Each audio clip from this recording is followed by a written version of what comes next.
last speech on American soil in 1983 at Medgar Evers College in Brooklyn, New York. Thank you very much for that very warm welcome, sisters and brothers, comrades all. May I start off, sisters and brothers, by bringing to you warm fraternal greetings from the free people of revolutionary Grenada.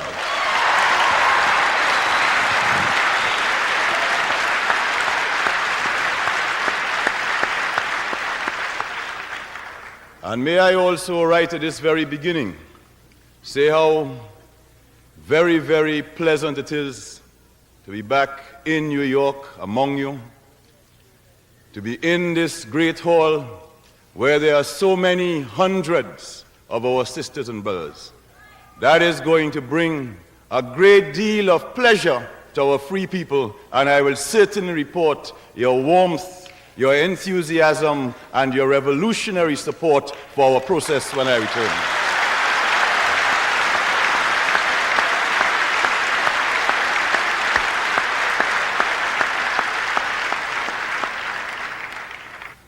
Of course, we are here among friends.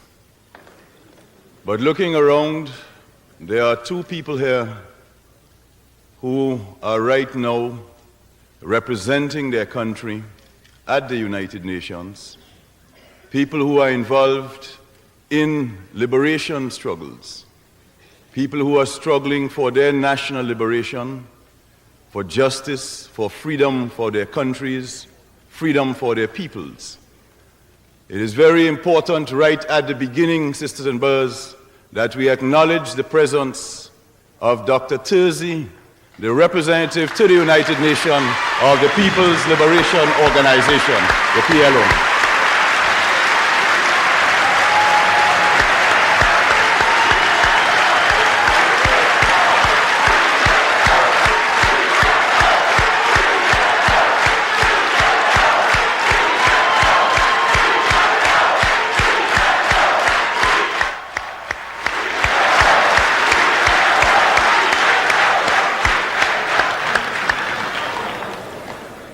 Dr. Terzi can be assured, as always, that the people of Palestine and their sole authentic representatives, the Palestinian Liberation Organization, will always have the firm support of the fraternal people of Grenada.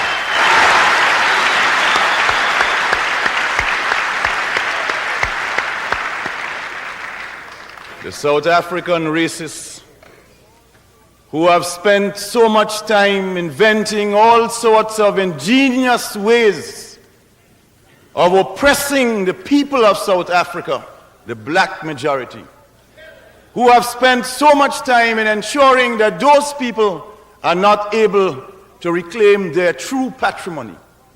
They are now discovering that in common with all of the national liberation movements around the world that are forced to move to the highest stage of the struggle, that the African National Congress is also willing to make that step.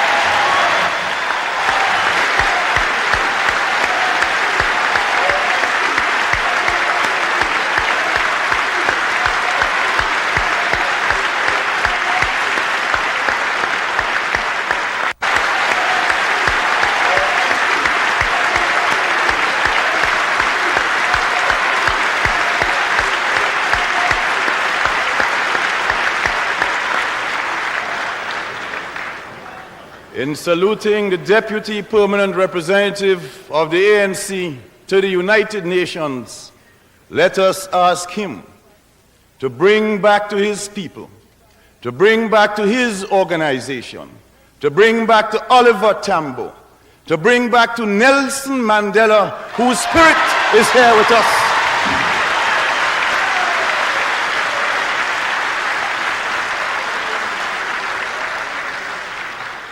To bring back to all of his people and to his revolutionary organization the love, the respect, the concern, the admiration, and the fraternal feelings of all of us to the people of South Africa. Brother David Ndaba.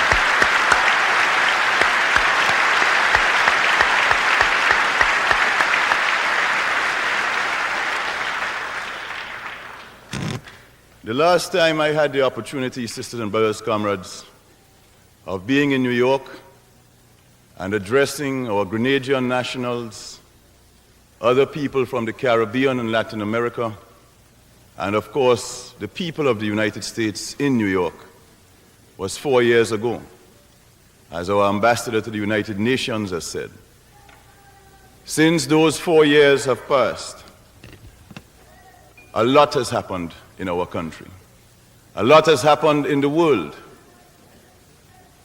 And one of the reasons at this time that we have come to the United States, in fact, is to be able to share our experiences of the last 4 years with the people of the United States. We were anxious to do this because, of course, there has been a major campaign over the last several weeks and months, starting from last year, November, with some remarks by the Vice President in Miami. Continuing with more remarks from the Secretary of State, the Secretary of Defense, the Deputy Secretary of Defense, the Admiral of the Fleet, and then the President himself. And in all of these remarks and allegations, different allegations were made against our country.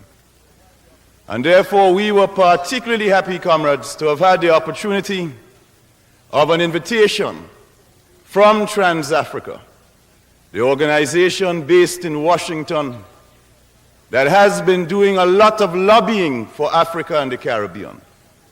We were invited to come to address their 6th annual dinner last night, and that was a very successful event, and we want to publicly thank Trans-Africa once again for making this visit possible.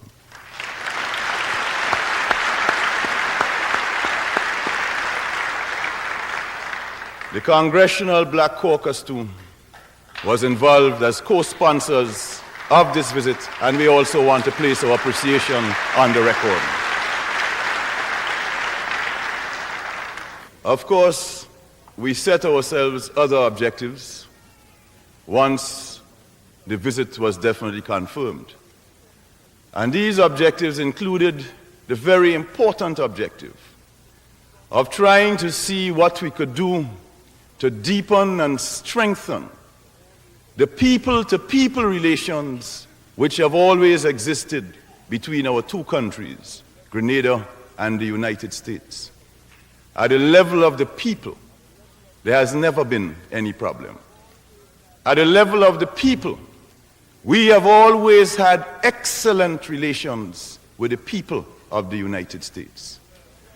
In fact, as you know, in some years, more American tourists come to our country than the entire population of the country. And on top of that, there is a medical school in Grenada.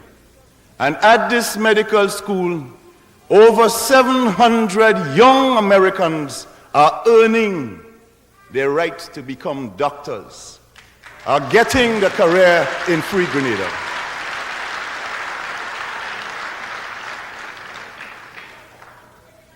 So from our point of view, clearly bad relations do not make sense. From our point of view, the need to deepen ties, the need to ensure that even more American visitors come to our country every year is a critical and burning need. And another objective was to try yet again to establish some form of official contact and official dialogue with the government of the United States.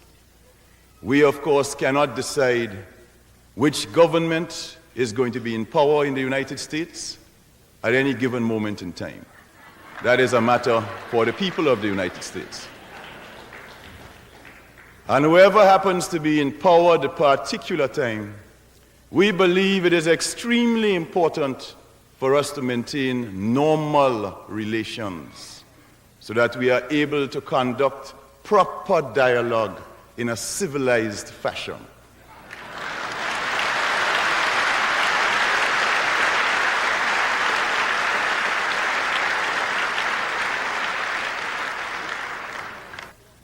there is a need for some kind of mechanism to be established. And that is why we have been struggling so hard over all of these years to try to get some of the basic norms re-established. Let us exchange ambassadors, we have said. They have rejected that. So we have no ambassador accredited to Washington because they refuse to accept the credentials of the ambassador we have suggested. When they replaced their ambassador after the electoral victory of President Reagan in 1980, and the new ambassador came out in 1981, he was not, in fact, accredited to Grenada. So we have to talk, presumably, using loudspeakers.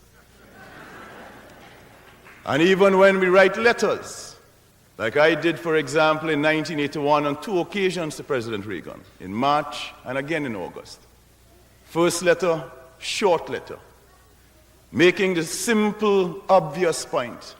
Look, you are a new president. We had hoped that as a new president, you would have taken a new look at the situation, that you would have been anxious to start off on as good relations as you can with all countries around the world. We had hoped that you, therefore, would have wanted relations normalized. And we went on in that letter to make the point that what we are saying is the true bottom line is dialogue. It is talks. Therefore, let us get these talks going. We are proposing no agenda with any preconditions. Let us look at all questions. Let us put them all on the table. Let us see what you perceive as problems. We will tell you what we perceive as problems. Let us see if in the course of those discussions we can narrow down differences, so at least the new beginning that is made will be begun on a basis of mutual understanding with less distrust and less suspicion. No reply to that letter.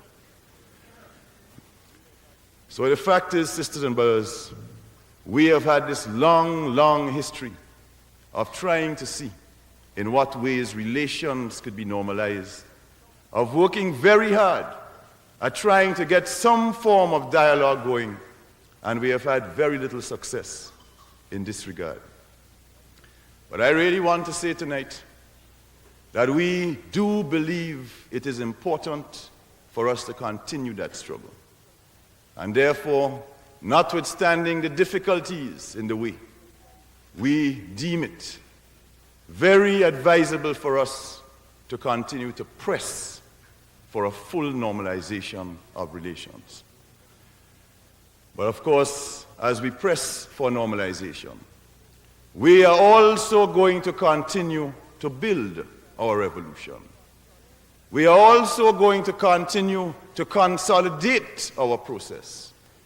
In the face of all of the difficulties, in the face of all of the economic destabilization, the political, diplomatic, and military threats and pressure, we don't intend to roll over and play like an ostrich. We are going to stand on our feet and keep going forward.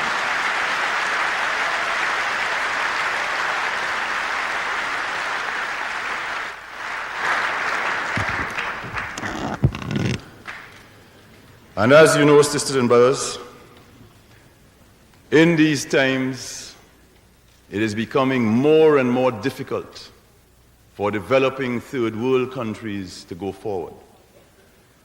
Because unfortunately, our economies remain by and large dependent on and tied to the capitalist world economies. And therefore, when the capitalist world goes through their cyclical crises, one after the other, it has an immediate effect on us. As we say at home, when the capitalist world catches a cold, we catch pneumonia. And the crisis in the capitalist world has been deep. In all of the developed, industrialized countries, there is greater and greater unemployment. And as this unemployment goes deeper and deeper into the society, the people who feel it the most are the poor and working people. The massive cutbacks.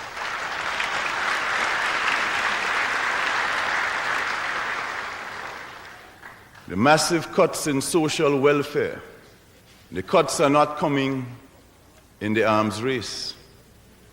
The cuts are not coming out of the arms budget. I understand the talk is to spend $3 trillion over 5 years. The mind boggles. That is the kind of money that is supposed to be consumed in arms. But while that kind of money is being consumed in arms, hospitals are closing down. Jobs are being, more and more retrenchment is taking place. Pensions are being reduced. Medicaid is being reduced. In other words, the arms is swallowing up the money.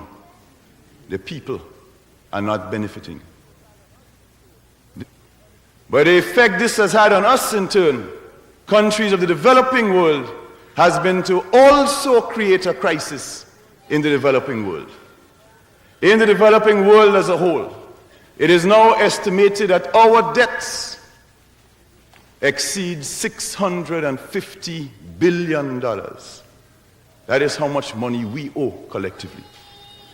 Just servicing of debts alone is causing massive problems for the countries of the third world.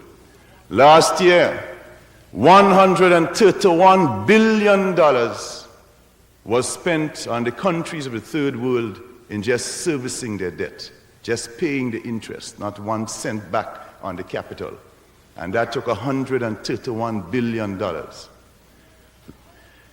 But on top of that, we are also discovering that it is becoming more and more difficult to engage in trade with the countries of the Western industrialized world.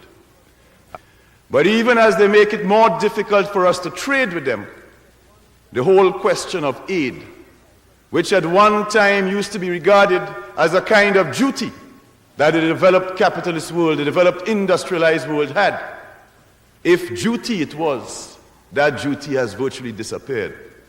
Because the reality is that aid has also decreased quite dramatically for third world countries.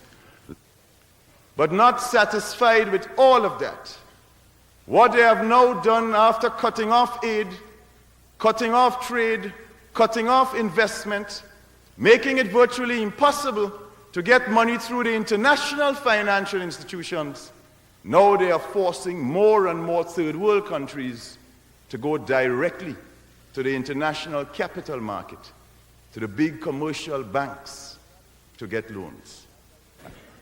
But the reality is that by forcing us more and more to have to go to the international capital market, the debt trap is intensified even more. And while all of this is going on, sisters and brothers, there are so many people in the world who are unemployed, so many people in the world who are going hungry, to bed hungry every single night. So many millions in the third world who are illiterate and whose governments either do not care or feel they cannot do anything to solve that problem. Unemployment, hunger, malnutrition, disease, illiteracy. These are the crimes and the sins that are visited upon the poor developing countries of the third world, while the industrialized countries continue to exploit our resources and to keep the profits.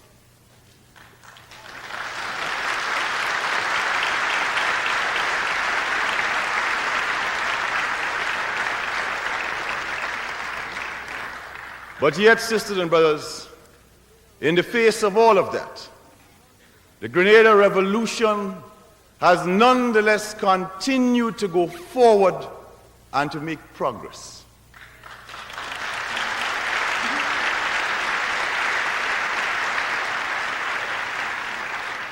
At a time when even the big, powerful, industrialized nations were growing backwards last year, we grew forward by 5.5%.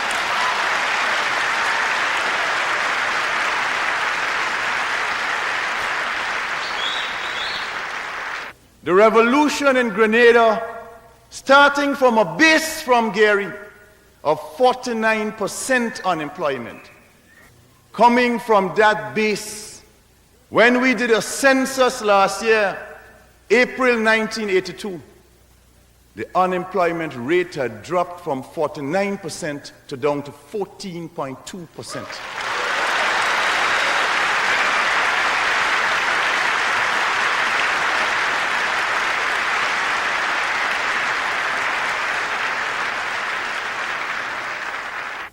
The last year of Gary, 1978, the capital investment program was $8 million. The first year of the revolution, that figure was more than doubled. It went to $16 million. The second year of the revolution, it was doubled again. It went to $39.9 million. And by this time, the experts were saying that is impossible. You don't have the resources, you don't have the management, you don't have enough tractors, you don't have enough trucks, you don't have enough engineers. You can't possibly do it. You all were only lucky in 1979 when you doubled Gary own. And you're only lucky in 1980 again when you double your own. And then when we went in 1981 and we double it again, they say, well, we don't know if it's luck, but something is wrong. You all can't do that again. And then last year in 1982, it went up to over 100 million. And then we gave them the secret. We told them that in a revolution, things operate differently in the normal situation.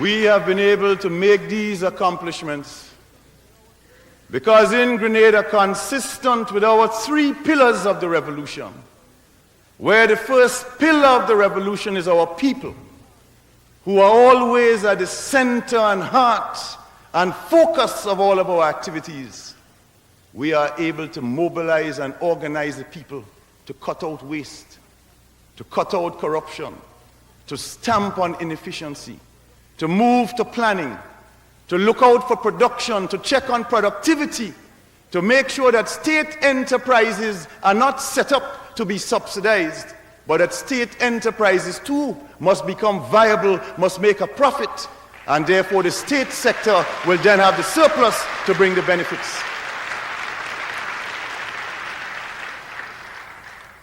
We have been able to pull our people into the whole economic process. And our people have gladly been pulled into the economic process because our people see the benefits which the revolution has brought for them. They understand that when 37 cents out of every dollar is spent on health and education, that means something. In this country, the figure is probably nearer to 10 cents on every dollar. Because today in Grenada, the money that the people of Grenada used to have to spend, for example, when they went to a doctor or a dentist, that money they no longer have to spend because they now have free health care throughout the system.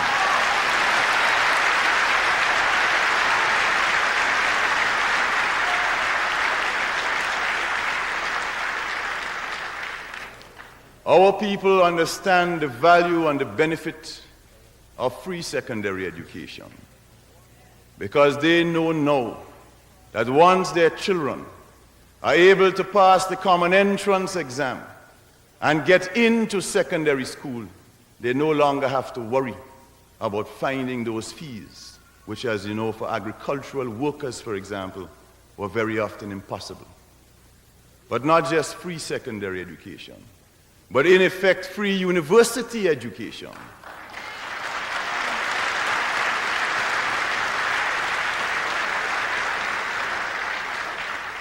Moving from a situation before the revolution, where in the last year of Gary, 1978, just 3 people went abroad on university scholarships.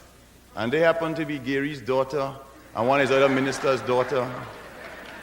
Moving from that situation, in the first 6 months of the revolution, 109 students were able to go abroad on free university scholarships.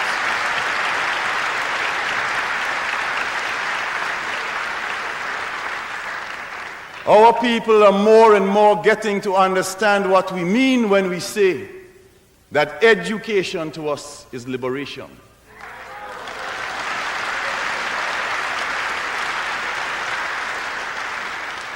That education is a strategic concern of this government.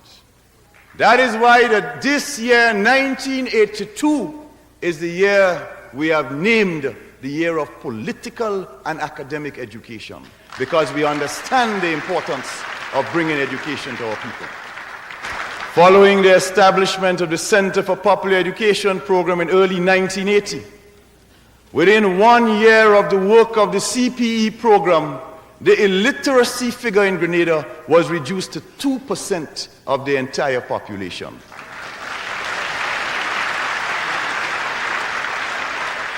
The people understand that in all areas of their basic needs, real attempts are being made to solve these problems. 2.5 million gallons more of water, pipe-borne water, are flowing into the homes of our Grenadians at this time. Before the revolution, under 30% of all homes had potable water. The people understand what it means when electrification is brought to their village. The people understand what it means when they know that by the middle of next year, we would have doubled the electricity output and capacity in our country, and therefore more people would have the possibility of electricity. Our people, therefore, sisters and brothers, have a greater and deeper understanding of what the revolution means and what it has brought to them. They certainly understand very, very clearly that when some people attack us on the ground of human rights, when some people attack us on the ground of constituting a threat to the national security of other countries, our people understand that is foolishness. They know the real reason has to do with the fact of the revolution and the benefits that the revolution are bringing to the people of our country.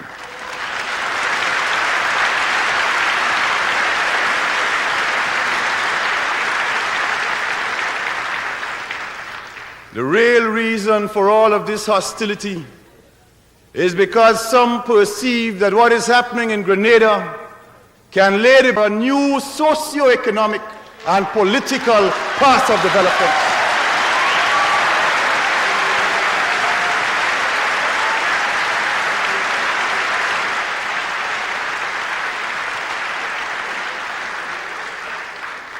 They give all kinds of reasons and excuses, some of them credible, some utter rubbish. There's an interesting one that we saw very recently in a secret report of the State Department. I want to tell you about that one, so you can reflect on that one.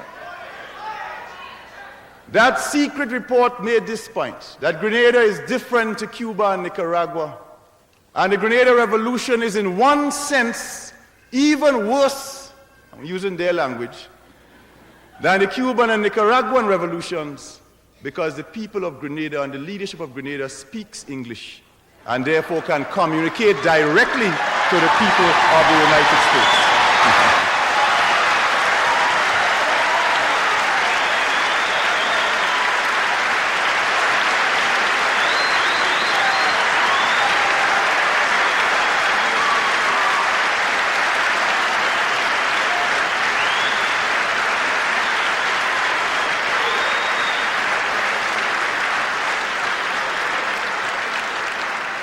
I can see from your applause, sisters and brothers, that you agree with the report. But I want to tell you what that same report also said, and said that also made us very dangerous. And that is that the people of Grenada and the leadership of Grenada are predominantly black.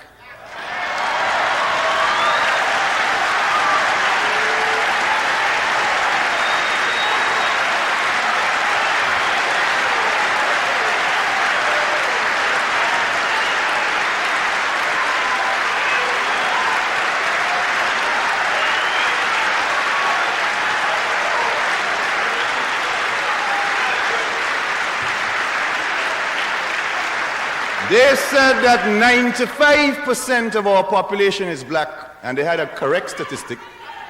And if we have 95% of predominantly African origin in our country, then we can have a dangerous appeal to 30 million black people in the United States.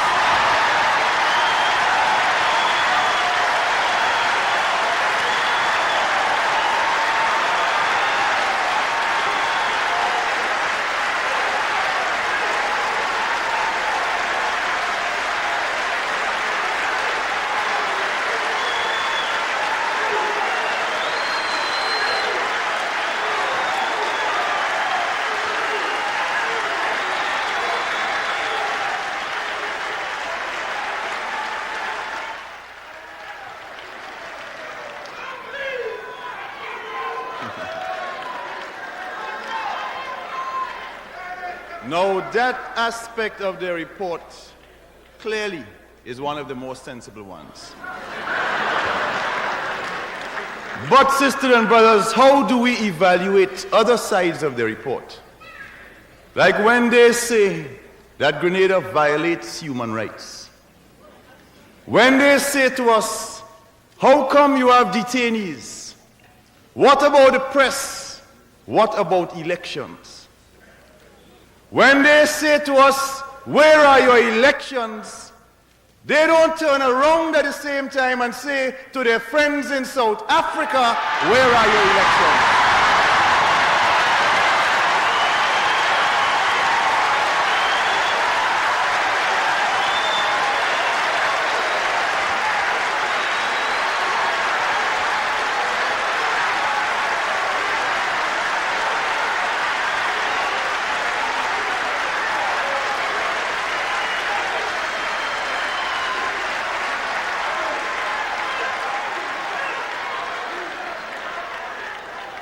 When they say to us that elections must be held, and if you don't have elections, then you can't expect support.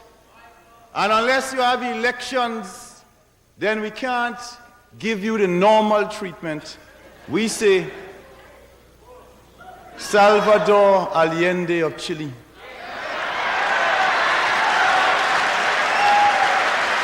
Salvador Allende of Chile was elected in September 1970 by the people of Chile. Allende did not take power through a revolution. Allende did not form a militia. Allende did not grab any land or property. Allende had no political detainees. Allende did not crush the press.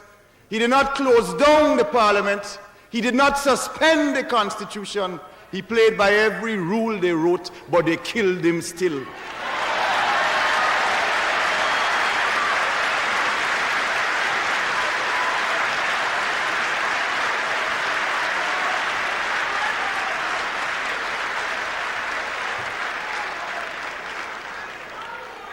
These people understand very well that a revolution means a new situation.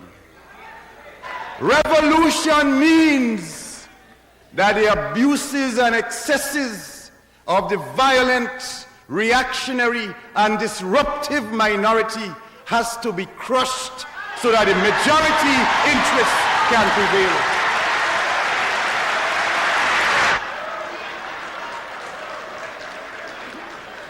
When the Americans had their revolution in 1776, it took them 13 years to call their election.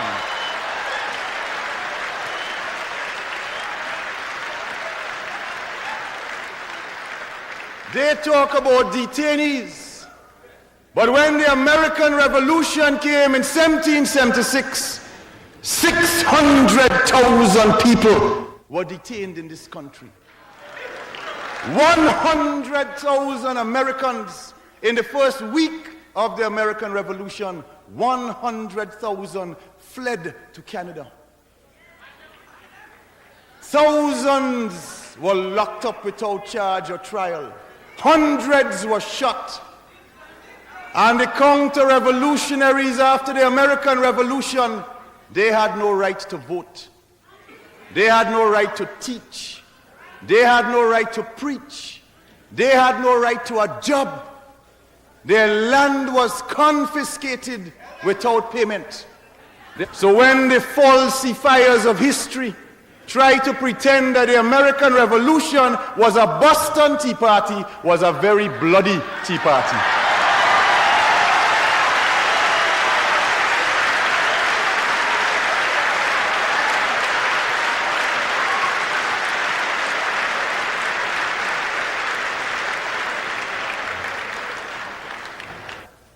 That's something that very often happens in all revolutions. The spontaneous upheaval of the masses did not really happen in Grenada. A church-based organization in Washington called Epica wrote a book last year on Grenada. They called it Grenada, the Peaceful Revolution. We can understand why.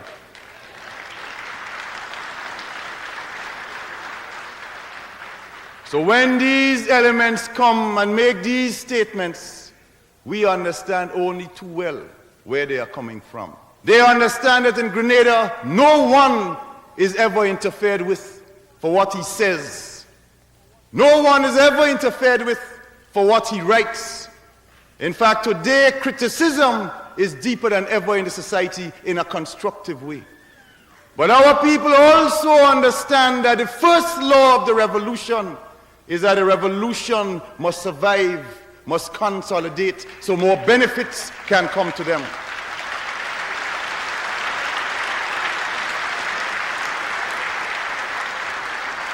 And because of this fact, the revolution has laid down as a law that nobody, regardless of who you are, will be allowed to be involved in any activity surrounding the overthrow of the government by the use of armed violence. And anyone who moves in that direction will be ruthlessly crushed.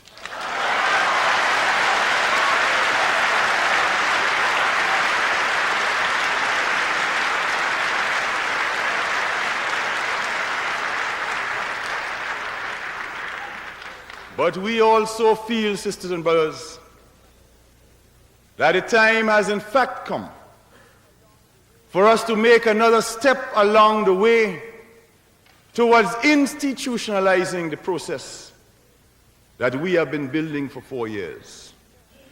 And that is why only yesterday in Grenada, the new chairman of the Constitutional Commission arrived in our capital city, St. George's, from Trinidad and Tobago, to announce the formation of the Constitutional Commission that has now undertaken the task of drafting a new constitution for our young revolution.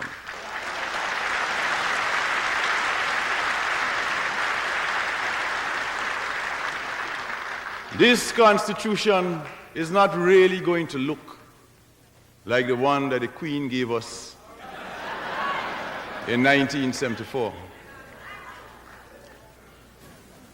This time round, this constitution is going to come out of the bowels of our people and out of our earth. Our people will have their inputs and will decide what they want to see go into that constitution.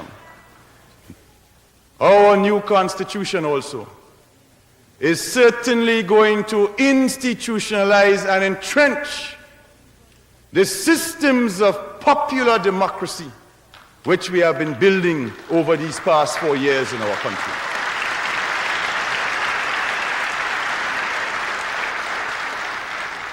Because to us, democracy is much, much more than just an election. To us, democracy is a great deal more than just the right to put an X next to Tweedledum name or Tweedledee name every 5 years. But democracy also means, and to us it has 5 integrated components. First, accountability. People have to account to those who elect them. The second principle of democracy to us, responsibility. We don't believe in Grenada in presidents for life or elected people for life. We believe in service for life. And when you stop serving, you must be recalled and get out of the way for somebody else to serve.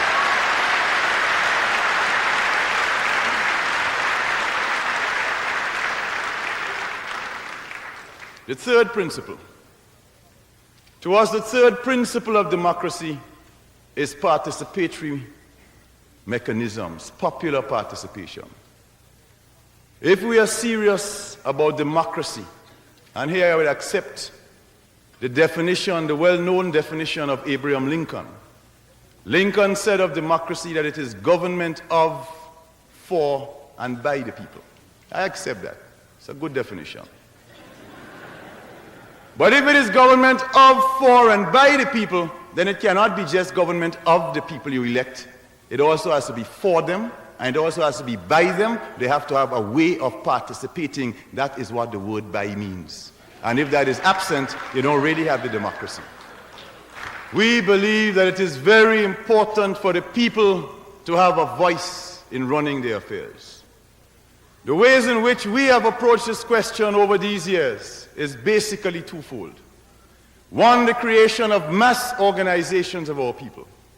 The National Women's Organization, the National Youth Organization, the Farmers Union, and of course the labor unions, the trade unions.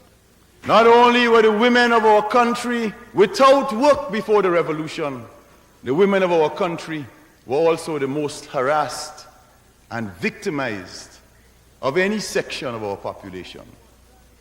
Those few who were granted jobs from time to time, many of them were given those jobs only on the basis of a sexual favor.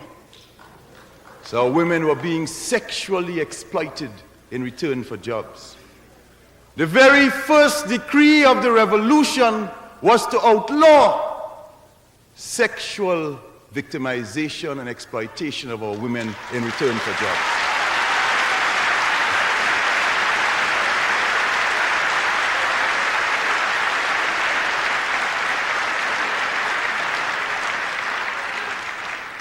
And going on from that, sisters and brothers, the revolution then passed a law applying to all workers in the public sector of equal pay for equal work for all of the women in the public sector in our country. We also then passed another law, more recently, a maternity leave law. And by this maternity leave law, every woman who is pregnant must be granted 3 months maternity leave, 2 months with full pay, 1 could be without full pay, and a guarantee of return to employment after the pregnancy.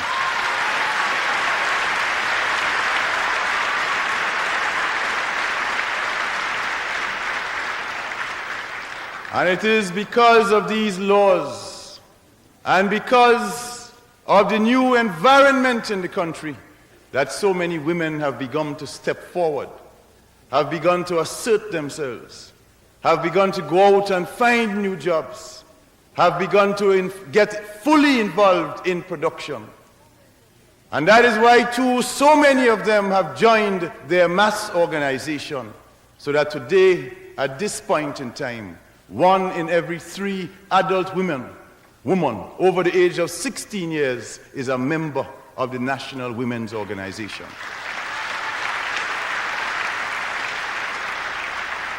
So within our mass organizations, the principle of electability is already entrenched. And for our people in general, there have been some organs of popular democracy that have been built. Zonal councils, parish councils, worker parish councils, farmer councils, where the people come together from month to month, and the usual agenda would be a report on programs taking place in the village. Then there would be a report usually by some senior member of the bureaucracy. It might be the manager of the Central Water Commission, or it might be the manager of the telephone company or the electricity company. And this senior bureaucrat has to go there and report to the people on his area of work and then be submitted to a question and answer session.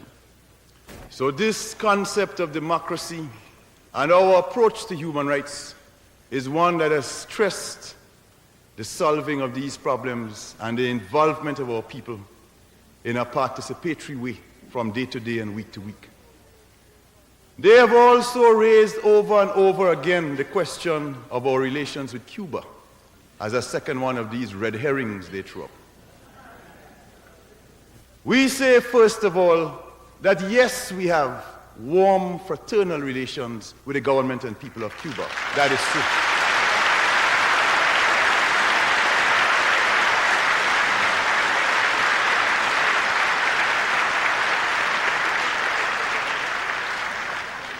We see Cuba as part of our Caribbean family of nations.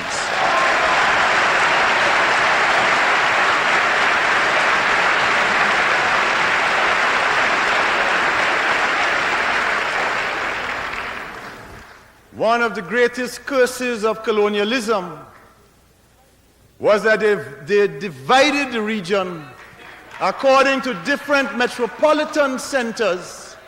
They taught us different languages, and then they made a great play of the fact that you are Dutch speaking, you are Spanish speaking, you are French speaking, you are English speaking, and more recently, you are American speaking.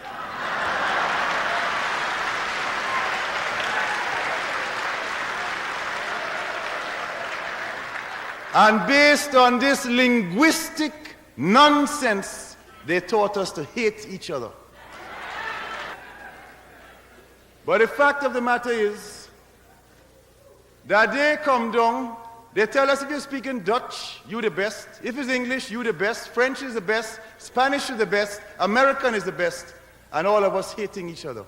When in fact we are one people from one Caribbean with one struggle and one destiny.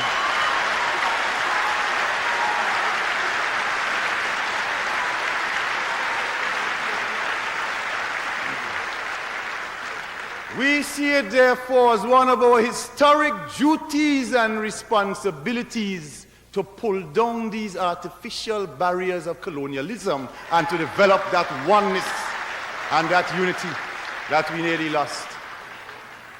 We believe it is critically necessary to have close relations with all of our neighbors.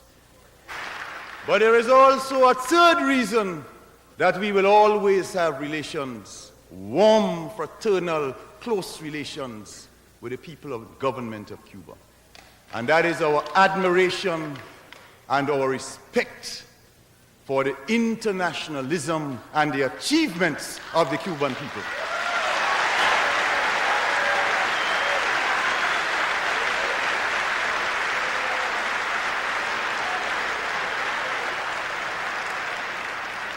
Whether they like it or not, Cuban internationalist soldiers have been the first in the world to charge the racist South African monster and to face them with arms in their hand while defending Angola.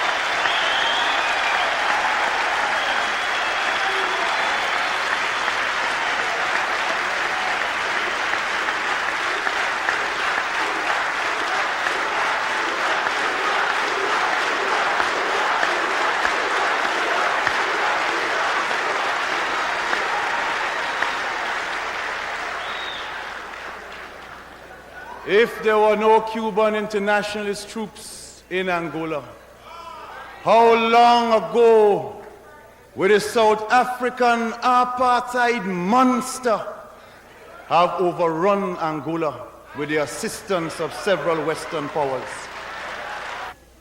They can choose their South African and their Haitian and Chilean and South Korean and every piece of dictator friends they wish. That is okay. But we can't choose our friends. because we too small and poor to have the right to choose. They like to talk a lot about backyard and front yard and lake.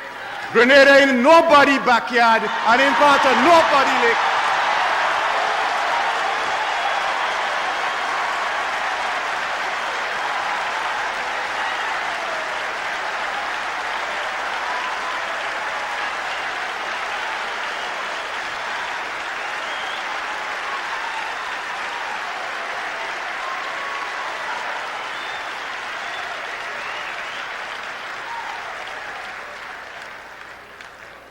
The more desperate that imperialism gets, the more it comes up with the most vulgar and hostile measures to try to keep the poor, oppressed people of the world who are trying to win their national liberation and to build their own future down. Think of Nicaragua. Nicaragua, a country invaded over the years 2-3 times in this century by the United States. Nicaragua, a country that has been under the brutal heel of the Somozas for over 45 years. Nicaragua, a country that, just like the Americans 200 years ago, finally resorted to their supreme right to overthrow their repressors and murderers and to take their destiny into their own hands.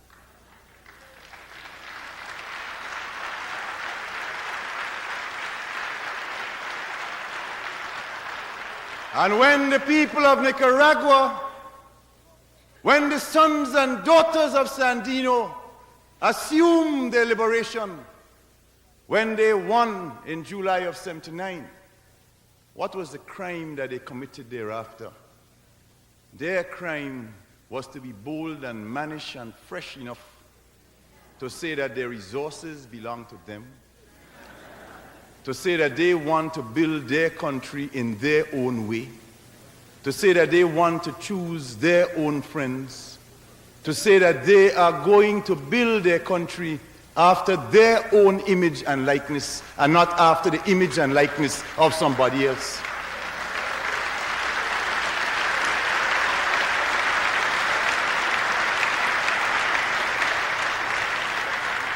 And because of that, you have this situation where today, in the most vulgar, shameless act of the last year or so, can only pale into comparison when you put it against what is happening in El Salvador, or when you place it against what happened in the middle of last year in Lebanon, when the Palestinian people were slaughtered.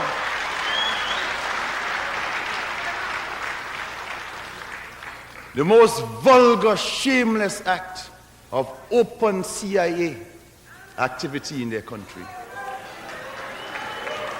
The most open, vulgar, shameless act of even admitting that not only will they resort to covert actions, but if necessary, they will publicly back overt action against the Nicaraguans. The shamelessness of it is really extraordinary.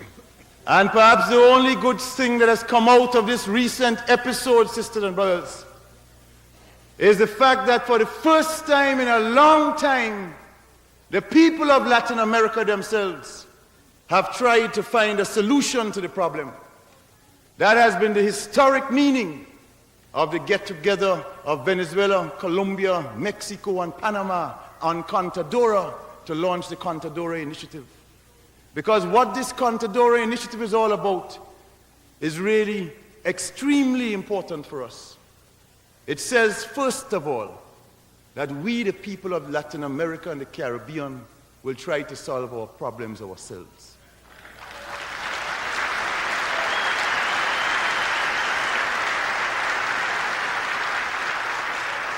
It says, secondly, that we do not accept the use of violence as a means of settling our disputes.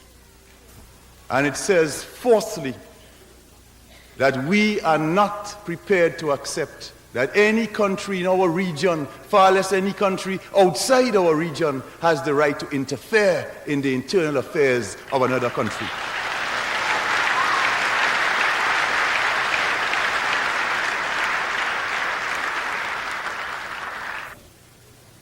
But these people have also thrown out another allegation against Grenada. This other allegation concerns the question of our international airport project. This one is, of course, the most comical one of all. According to the formulators of this famous theory, Grenada's international airport is now going to become a military base and will now become a strategic jump-off point from where we can launch an attack on the great, big, powerful, mighty United States. It looks like if we have become a superpower.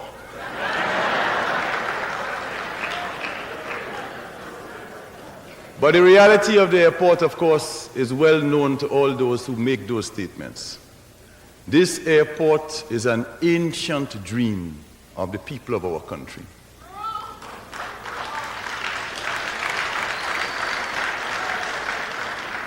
This international airport has undergone a quarter century of studies. All previous governments from 1955 have spoken about the need for the airport. And if you understand the situation in our country, that will be no surprise to anybody. The present airport is called Pearls. Pearls has a strip 5,500 feet long. That means only little turboprop planes can come in. The turboprop planes that come in carry a maximum of 48 passengers. And better still, these planes could only land during the day between 6 and 6 because there are no night lights. The question of the length of the strip, the basis on which we had to make a strip of 9,000 feet is because all of the manuals that were done by European and American companies. I can think of McDonnell Douglas, people who do the DC-8 and so on.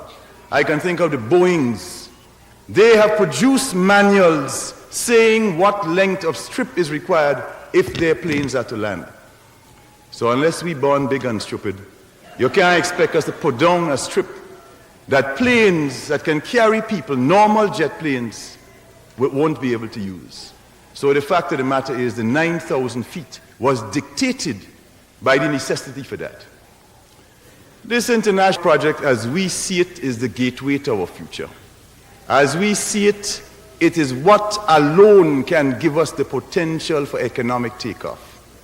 As we see it, can help us to develop the tourist industry more, can help us to develop our agro-industries more, can help us to export our fresh fruits and vegetables better.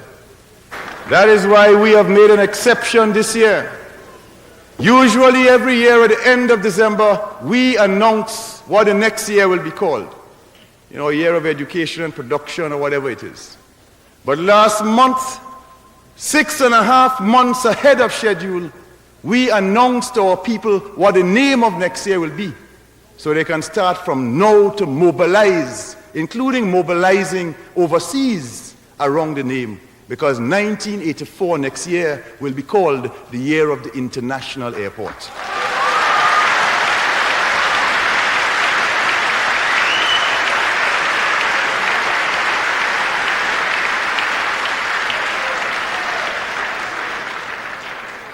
And the fact of the matter is, next year is also significant for us because on the 13th of March, 84, it will be the 5th anniversary of the revolution.